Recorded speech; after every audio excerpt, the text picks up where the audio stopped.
want to show you what's at stake in phase 3. If we take a look at the overall numbers for phase 3, you'll get a sense of where this battle is being fought. Remember, 94 seats up for grabs, 79 of them are with the NDA. The India Alliance has only 12. Out of the 79, 72 are BJP seats. All of Gujarat goes to polls.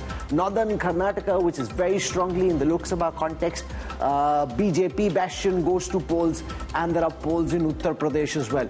All these are very strong BJP areas. In Karnataka, the Bharatiya Janata Party had won all the 14 seats where elections were held last time. If I take a look at the vote share gaps between the BJP and the Congress in this phase, you'll get a sense of how the NDA alliance sits at 63% of the vote share, the India Alliance 30% down at 33%. If you look at a party-wise breakup, the BJP itself has 55.8% of the votes in northern Karnataka in phase 3 where the elections are being held. There are two things which I want to do to give you a sense of the relative strength of these parties. This is what I call the strength scanner. Out of the 76 seats which the BJP has fought in the last 3 elections, 41 of them are safe seats, which means the BJP has won these seats in every election over the last 3 elections. 24 of those are relatively safe seats. If you add those, 65 out of 76 seats are safe BJP seats. There are only 2 weak BJP seats, 9 weak and 2 very weak BJP seats. Contrast this with the Congress, which really gives you a sense of the extent of the challenge. 45 very weak Congress seats, 21 weak Congress seats, only 1 safe seat for the Congress and 8 relatively safe seats for the Congress. That really gives you a sense of the enormity of the challenge at hand. And in the midst of all of this, Rahul Gandhi has gone and announced that he will be contesting this time from Rae Bareli and not from Amethi. I want to kickstart this discussion with Rahul Verma from the Center for Policy Research in India Today's poll pundit for this election. Rahul, do you think the Congress has sent out a very defensive, bordering on defeatist mentality by switching from Amethi to Rae Bareli, or do you think, as Jairam Ramesh says in a tweet, that this is really a move on the chessboard, we've thought this through, we've wargamed this is what we think makes the most sense? Defensive or strategic? What's your sense? That's one way of looking at it, Rahul. Congress party and Rahul Gandhi have very few options, limited. If you are a party in decline, then your options are limited. Rahul Gandhi could have decided not to contest from both Rae Bareli and Amethi. That would have sent a bad signal. I think they have made a choice to stay in Rae Bareli, a family seat, rather than Amethi, because in Amethi, I think they would have faced a tougher competition that would have limited Rahul Gandhi's ability to campaign elsewhere. If you just look at Amethi result in UP 2022 elections by segment, BJP had 3 seats and Samajwadi Party, which is in alliance with Congress, had 2 seats. Whereas in Rae Bareli, Samajwadi Party has 4 seats and BJP just had 1 seat. So from that sense, Rae Bareli is a safer option for Rahul Gandhi. It gives him more chances and allows him to campaign in other parts of the country.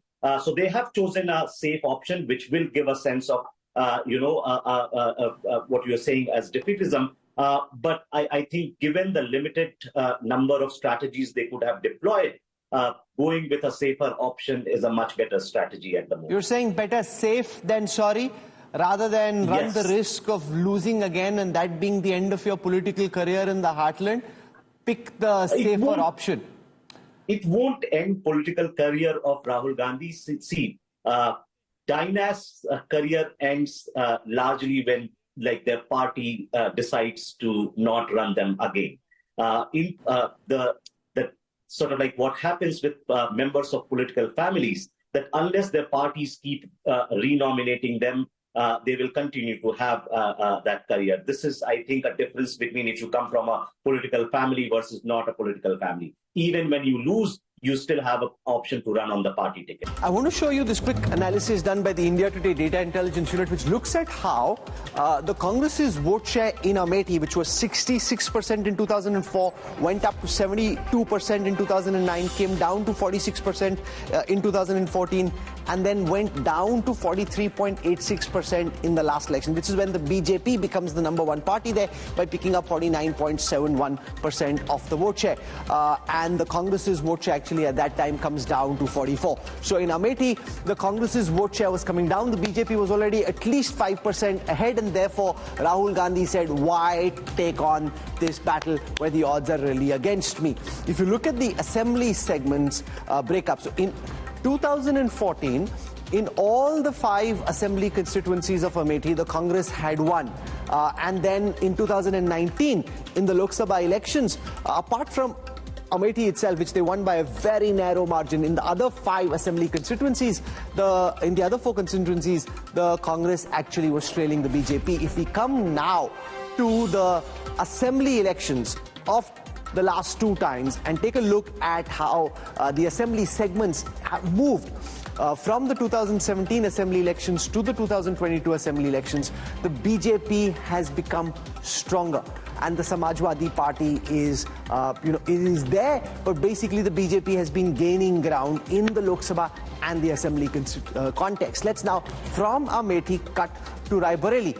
And even here you see, while Sonia Gandhi has been winning the seat big, the Congress had 59% of the vote share in 2004, 72% of the vote share in 2009, 63% of the vote share in 2014. It came down to 55.8% of the vote share in 2019. So that's about an 8% decline from the previous election. The BJP's vote share went up from 21% to 38%. So that's almost a 17% increase in the BJP's vote share, bringing the margin down, which potentially means, and that's where I want to go across to Yashwant Deshmukh at this moment. Yashwant, that like Amethi, in 2014, Rae Bareli will be a tougher fight. In any case, there's a decline in the Congress's vote share.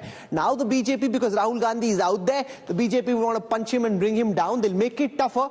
And who knows, by the next election, if that's the only seat they have in all of Uttar Pradesh, Rae Bareli too could become very, very vulnerable. Tough this time and vulnerable next time. What's your sense? Well, Rahul, you are right. And actually, I would like to draw attention of everybody in the viewers to the graphic of Rae Bareli that you have just put on the screen and see what exactly happened between 2014 and 2019 when Sonia ji contested from the same Rae Bareli seat that she has been winning so comfortably. So arguably, in Rae Bareli, Mrs. Sonia Gandhi's margin actually halved between 14 and 19. And the prime reason behind that was the candidate, the BJP candidate right now in Rae Bareli, Mr. Dinesh Singh, because he was the Congress MLC and the Congress go-to person as far as the Rae Bareli constituency, Rae Bareli Lok Sabha area was concerned. And the moment he joined the BJP, within his sphere of area, Rae Bareli Sadar and the big pockets over there, he managed, without contesting, he managed to bring down Mrs. Sonia Gandhi's margin by half. It's a huge decline of margin between 2014 and 2019. Now that he is a candidate himself, and Mrs. Sonia Gandhi is not contesting, it's the Rahul Gandhi factor which is contesting. Unlike, I've been reading headlines that, these 2 seats are given away because of the unknown faces of sort, unknown to whom, unknown for the national media, unknown for the media sitting in probably in very big number of them. But both the candidates are not unknown as far as the being considered lightweight is concerned. The person given against Mrs.